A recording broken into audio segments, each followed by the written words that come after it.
السلام علیکم ورحمۃ اللہ وبرکاتہ۔ ناظرین کرام، یہ اسکرین پر آپ کو تصویر نظر آ رہی ہے کہ قیامت خود ہی بتائے گی کہ قیامت کیوں ضروری تھی۔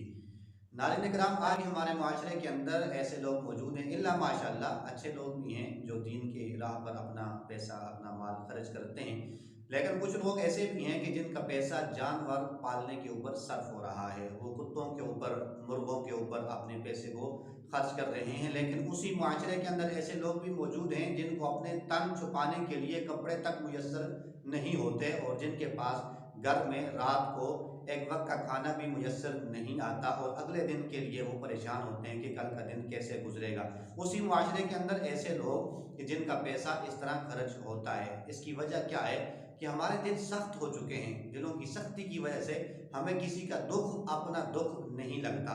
ہم کہتے ہیں کہ ہماری زندگی سہولت کے ساتھ، آرام کے ساتھ، آرائشوں میں گزر رہی ہے، تو بس یہی ہماری زندگی کا مقصد ہے۔ نہیں، انسان کہتے ہیں وہ ہوتا ہے جو اوروں کے کام آتا ہے۔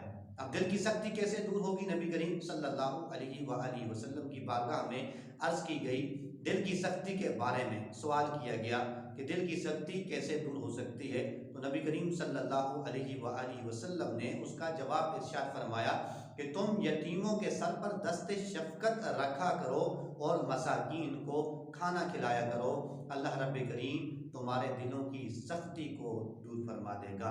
اللہ رب کریم ہمیں عمل کی توفیق عطا فرمائے۔